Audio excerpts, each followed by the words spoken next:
Hola, ¿qué tal? Espero que se encuentren muy bien. Hoy vamos a hablar del capítulo 3 del curso CCNA 1, Introducción a Redes. El capítulo 3 es Protocolos de Red y Comunicaciones.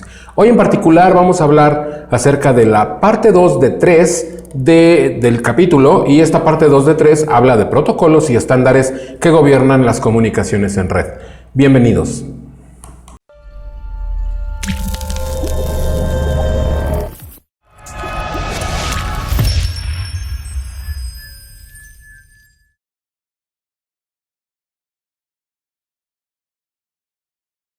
Los protocolos de comunicación en red son visualizados en capas. La razón es porque, pues si nosotros separamos funciones y delimitamos responsabilidades, entonces va a ser más fácil hacer una revisión de fallas, encontrar dónde se encuentra o dónde está el problema, etc. Entonces por eso se maneja en capas.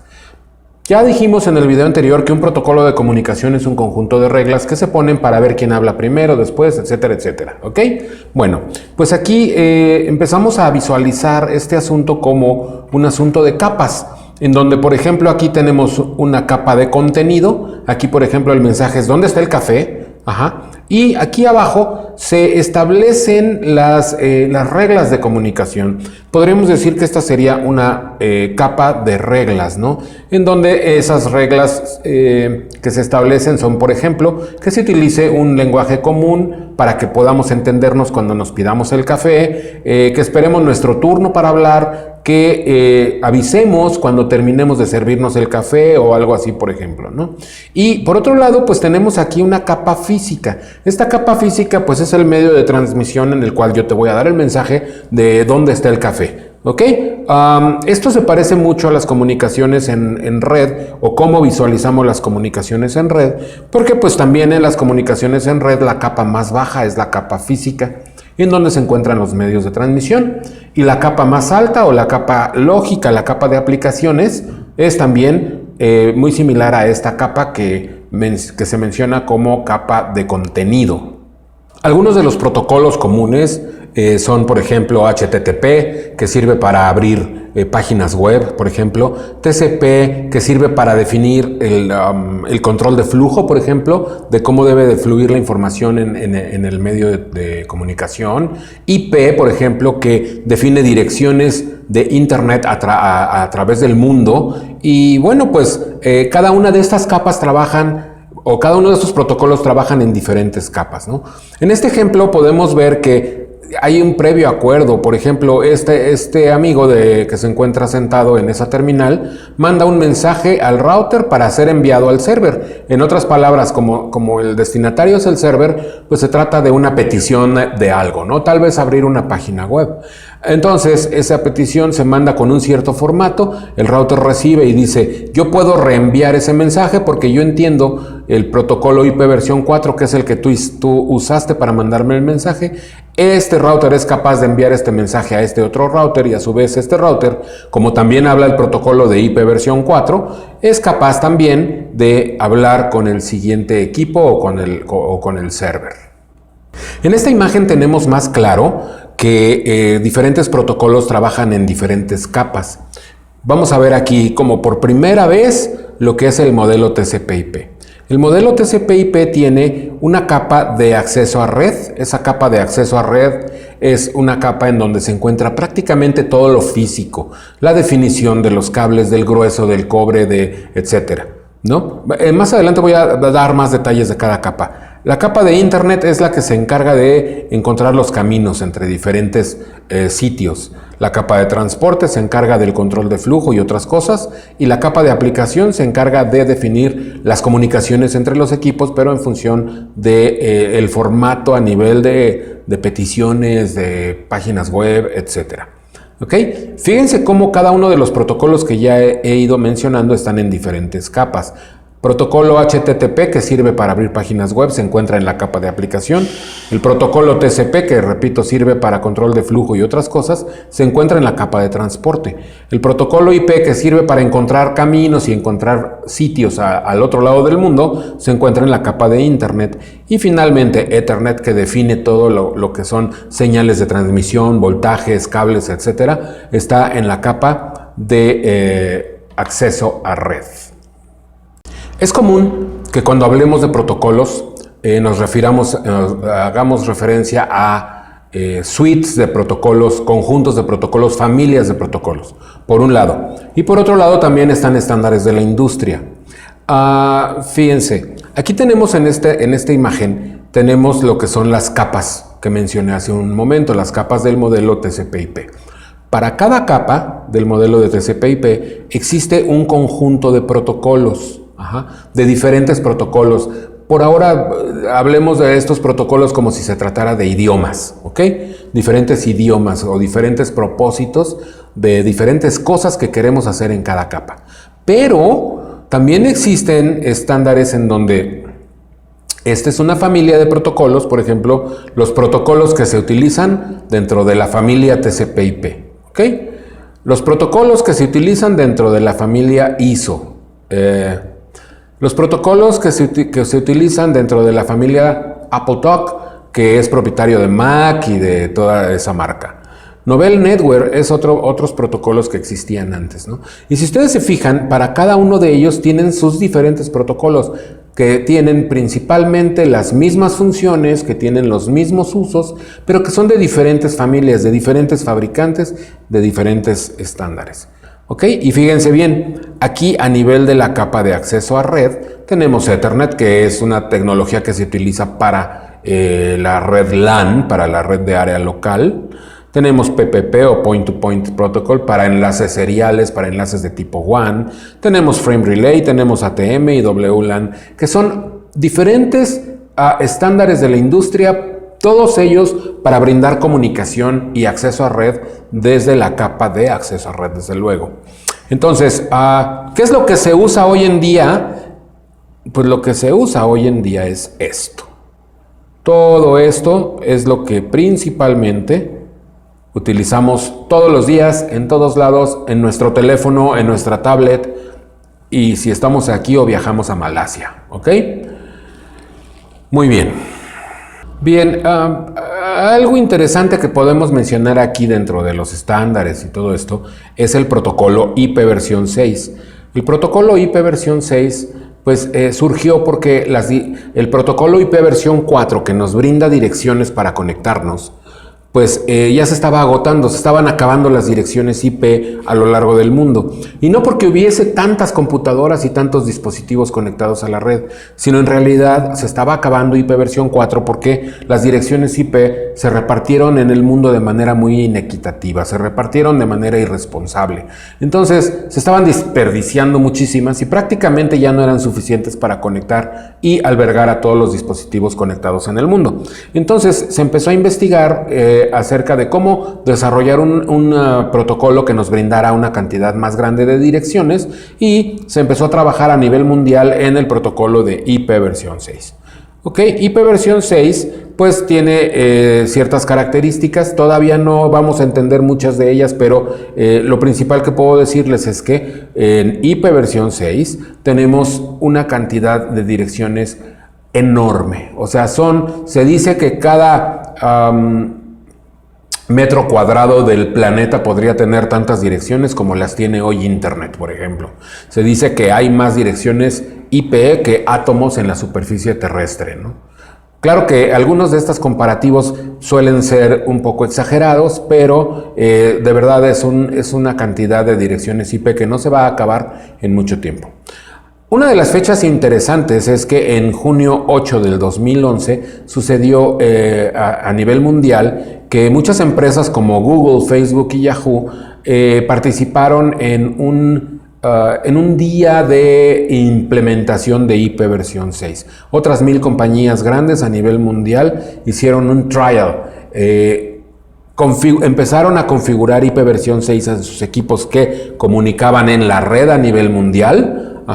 Y empezaron a comunicarse usando IP versión 6, pero no dentro de sus corporativos, sino hacia afuera, ¿no? Entonces, esta es una de las fechas que han marcado un hito en los últimos años.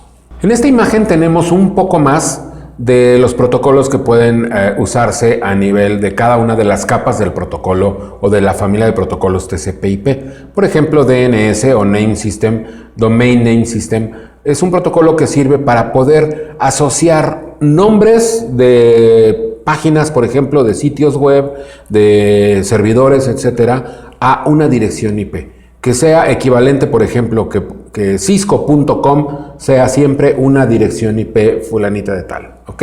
Y que cuando tú quieras comunicarte a esa página, abrir esa página web, por ejemplo, puedas hacer un query, una pregunta de nombres a alguien que te conteste qué dirección IP tiene esa página. Porque tú necesitas la dirección IP para crear un paquete y que ese paquete viaje de un lado a otro.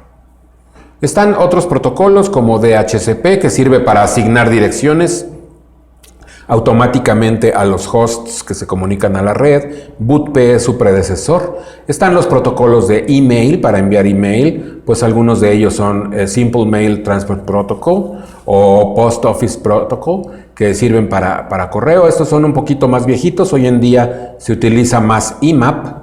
Y este protocolo, pues digamos que es el más moderno para correo electrónico. Para transferencia de archivos, pues tenemos File Transfer Protocol o tenemos Trivial File Transfer Protocol, que es un protocolo que es menos seguro pero más rápido.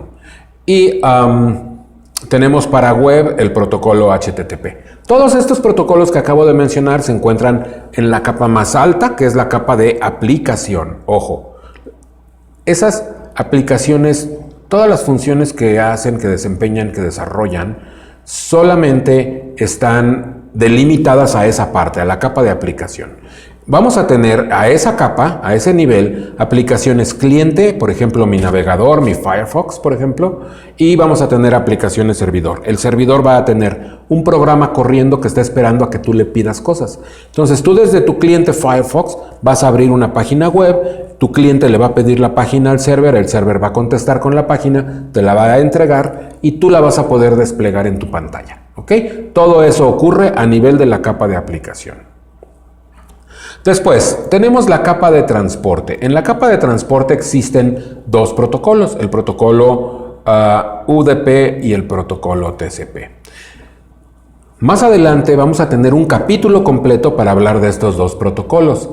Pero estos dos protocolos principalmente sirven para distinguir una aplicación de otra, para darles diferentes tratamientos, sirven para establecer sesiones, para el control de flujo, para decir, mira, ahí te van, 500 paquetes de un golpe, y este es el número 1 de 500, y el siguiente 2 de 500, etc.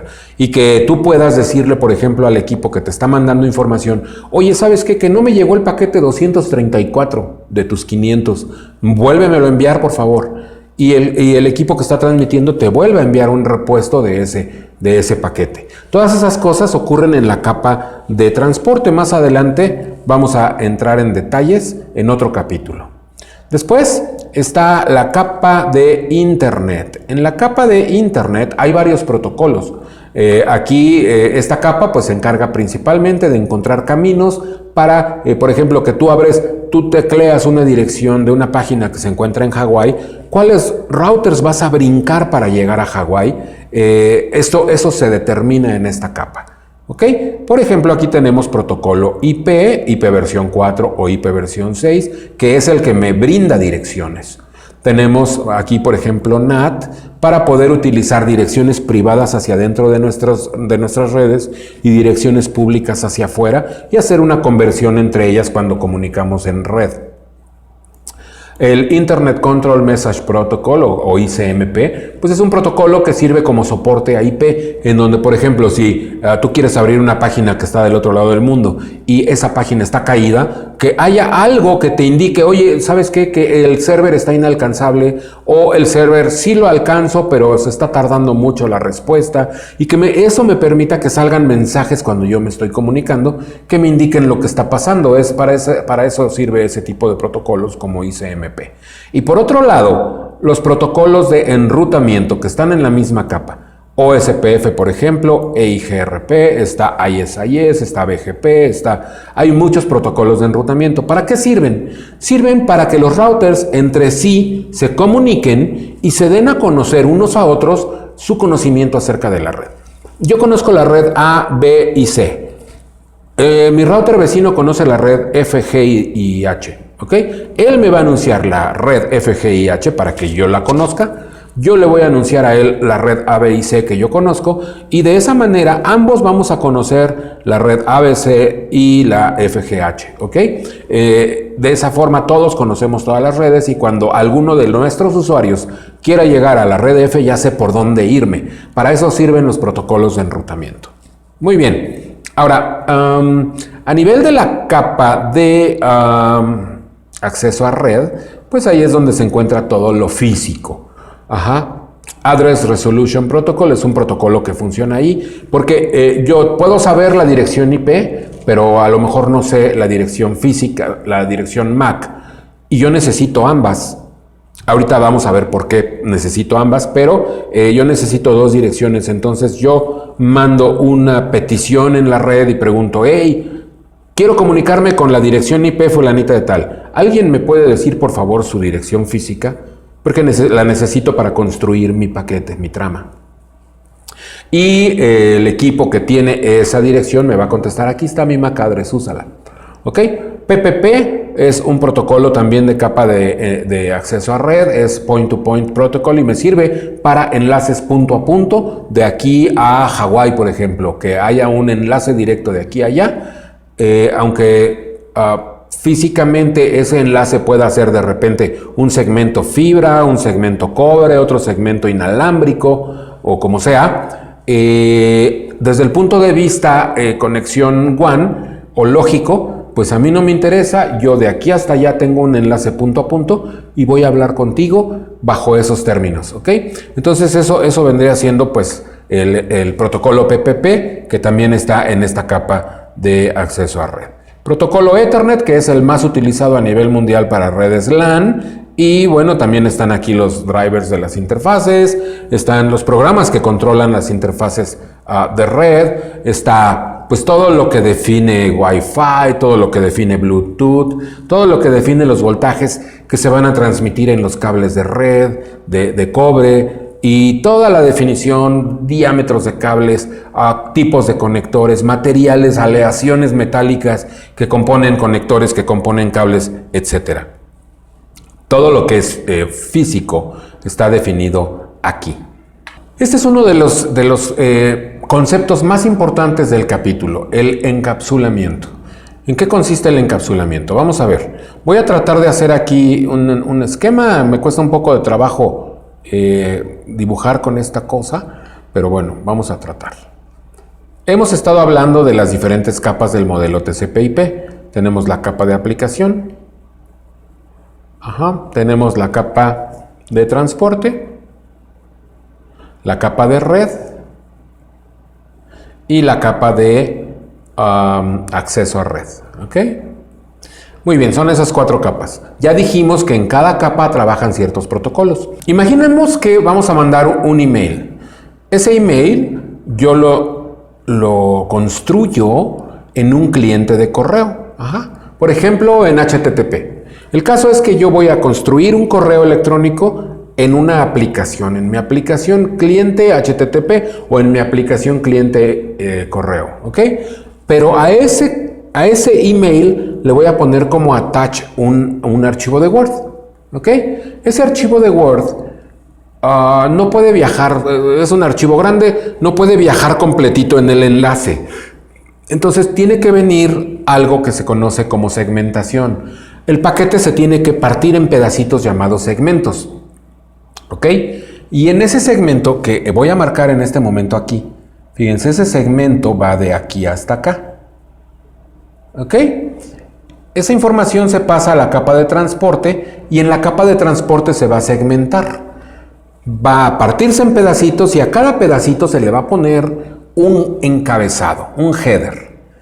Es este header, ¿ok? Este header, ¿qué va a llevar? Va a llevar información como por ejemplo, este es el paquete 2300 de 8400. Este es un paquete de tipo correo electrónico, etcétera, etcétera. ¿Ok? Y aquí donde dice data es donde están los datos del correo electrónico y en este caso, pues el archivo de Word. ¿Ok? Muy bien.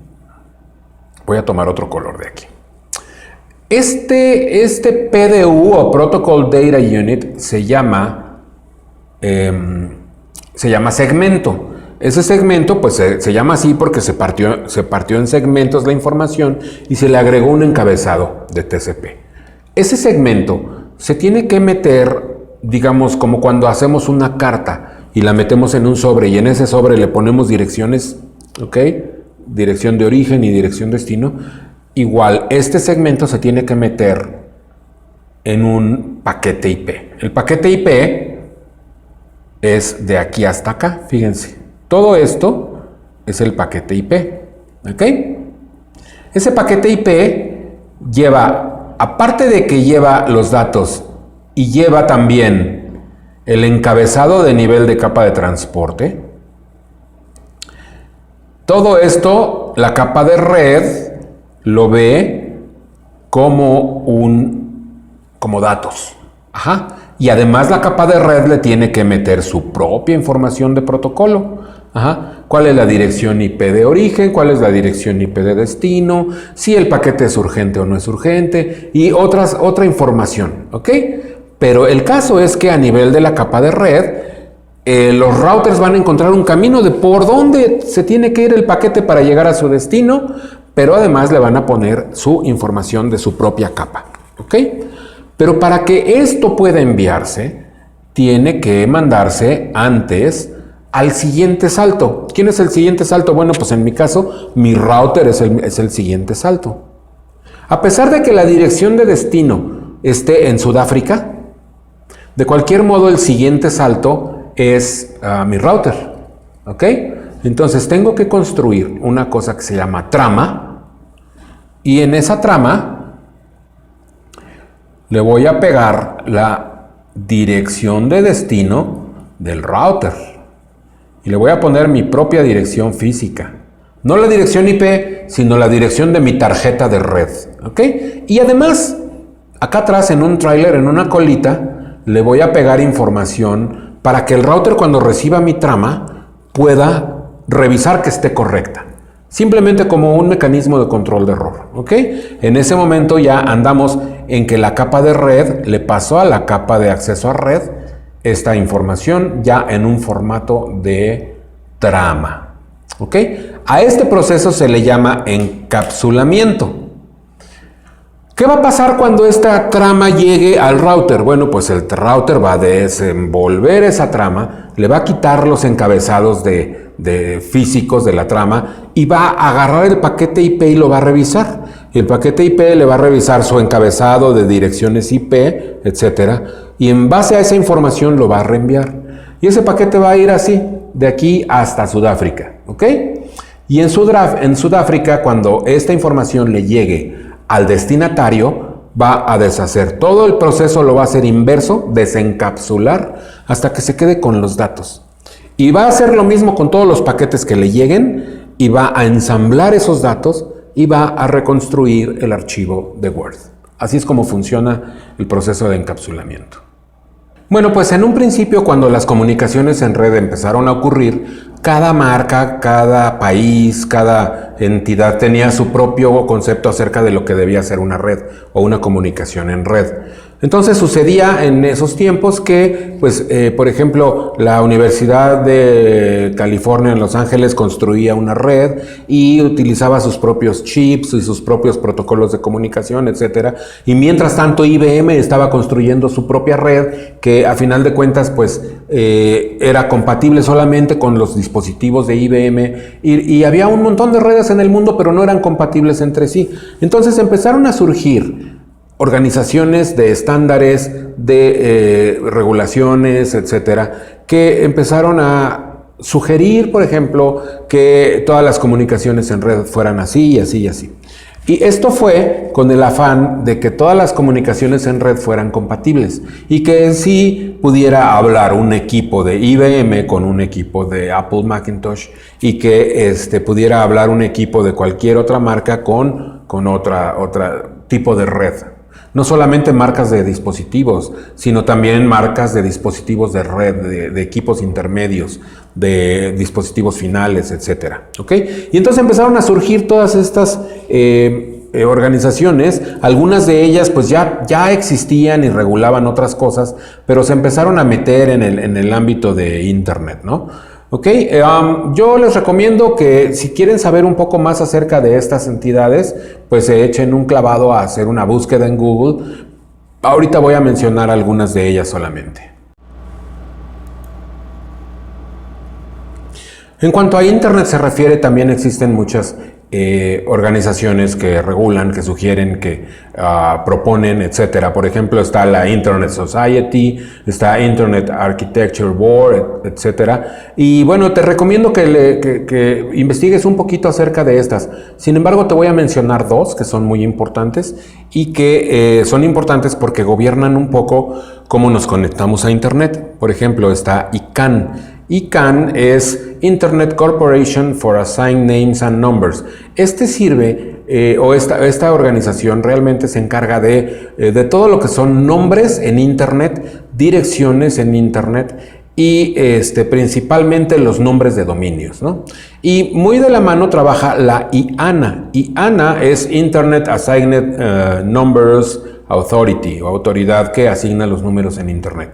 ¿Qué es lo que domina IANA? Pues son las direcciones IP y la forma de repartirlas en el mundo.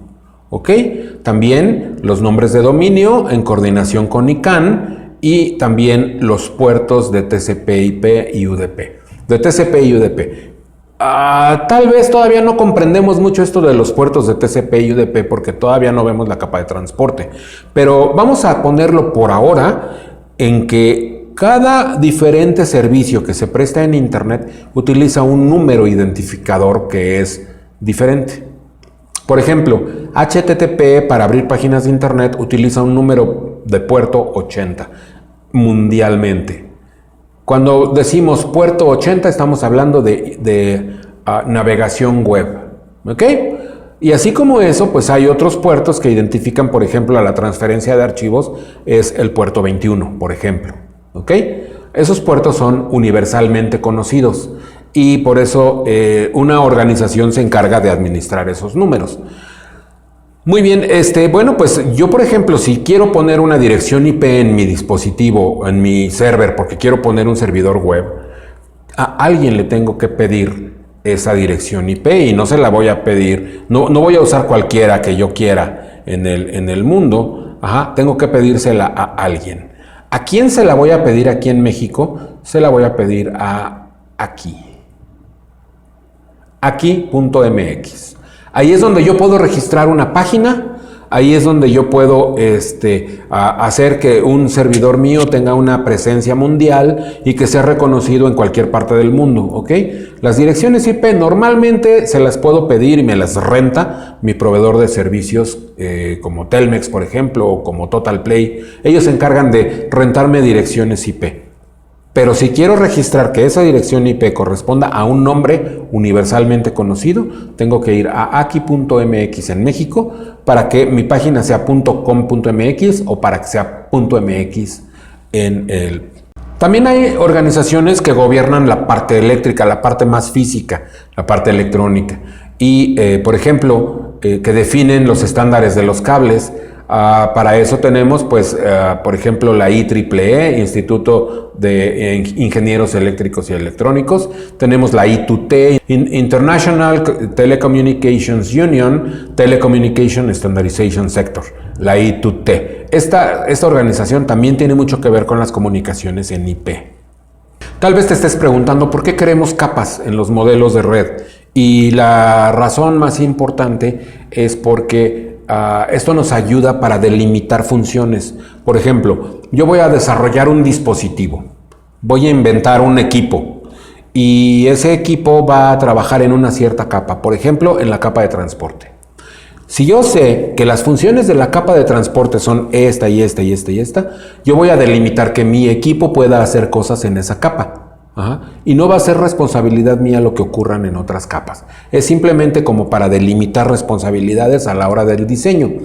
También puede ser que yo quiera tener capas porque quiero hacer un troubleshooting, por ejemplo, revisar fallas. Aquí, ¿en dónde se encuentra mi falla? No, pues a nivel de la capa de aplicación no es. Pero sí, a lo mejor vete aquí a la capa física.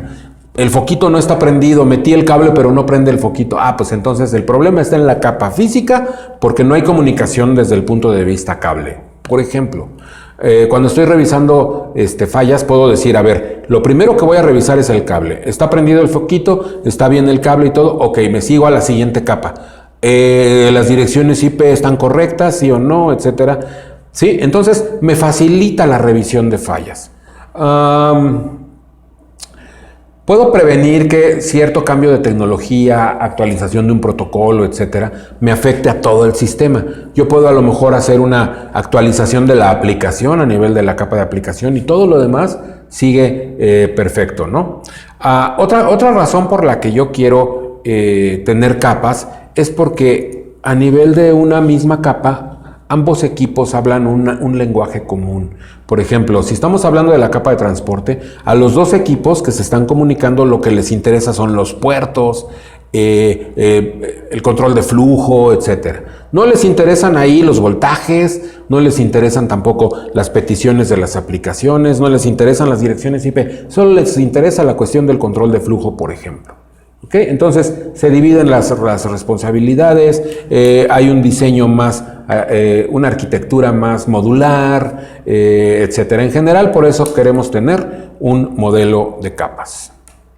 Tenemos por ahí como referencia el modelo OSI. El modelo OSI o el modelo de referencia OSI divide las comunicaciones en red en 7 capas. De hecho, déjenme decirles que el modelo OSI fue primero que el modelo TCP/IP. Se descomponía la comunicación en red en 7 capas: capa de aplicación, capa de presentación, de sesión, transporte, red, enlace de datos y física. El modelo TCP/IP es exactamente lo mismo, pero dividido solamente en 4 capas, lo cual quiere decir que se agrupan funciones de diferentes capas en una sola. ¿Ok? Bien, aquí está entonces en la capa de aplicación, viven todas las aplicaciones, cliente-servidor, todas las aplicaciones que se utilizan para dar diferentes servicios, por ejemplo, la aplicación de voz sobre IP para hablar por teléfono en un teléfono, etc. En la capa de presentación, los dispositivos se ocupan de tener un formato común de datos. Por ejemplo, si te estoy mandando un archivo que está comprimido, tú lo entiendas como un archivo comprimido. Nos ponemos de acuerdo en el lenguaje, nos ponemos de acuerdo en la codificación, nos ponemos de acuerdo en muchas cosas en la capa de presentación. En la capa de sesión lo que vamos a tener son sesiones entre aplicaciones. Esto es como por ejemplo cuando nosotros nos logueamos a un server, metemos nuestro username, nuestro password. Bueno, pues eso ocurre en la capa de sesión y lo que estamos haciendo es sesiones entre mi cliente web, por ejemplo, y mi servidor web. Hacemos una sesión mediante la autentificación y eso es una sesión entre aplicaciones. Después viene la capa de transporte, que ya he mencionado cuáles son sus funciones. La capa de red, encontrar caminos, direccionar, etcétera. La capa de enlace de datos y la física, bueno, pues la física, todo lo que son voltajes, todo lo que son cables, conectores, etcétera. Y la capa de enlace de datos nos provee de un control de acceso al medio cuando el medio es compartido. ¿Ok? Estos son métodos más bien como de intercambio de datos, quién habla primero, quién habla después, etcétera. Los protocolos de comunicación más físicos están ahí. ¿Ok? Y ya para los años 70 dijeron, bueno, pues es que son muchas capas, nos hacemos bolas, etcétera, y decidieron sacar el modelo TCP/IP. Si ustedes se fijan, pues es exactamente lo mismo, ¿no? Déjenme tomar el color rojo. La capa de aplicación, la capa de presentación y la capa de sesión se convirtieron en la capa de aplicación. Ahora la capa de aplicación del modelo TCP/IP hace exactamente lo mismo que las otras 3 capas. La capa de transporte quedó exactamente igual, la capa de red se convirtió en la capa de internet y la capa de enlace de datos y la capa física se convirtió en la capa de acceso a red, pero hacen exactamente las mismas funciones. ¿Ok? Entonces ahora pues visualizamos las comunicaciones como un modelo TCP/IP, pero es muy común también que hagamos referencia a la capa 7, a la capa 4, a la capa 2, del modelo TCP/IP. Es muy común que digamos, por ejemplo, mi trabajo se limita a la capa 3 y entonces estamos hablando de la capa de red. Bueno, pues con esto cerramos la parte 2 de 3 del capítulo 3 del curso CCNA1, Introducción a Redes. Pronto vamos a subir la parte 3 de 3, por ahora te agradezco la visita, te pido que te suscribas y que le des un like al video. Y bueno, soy Rolando Vallejo y nos vemos en la próxima.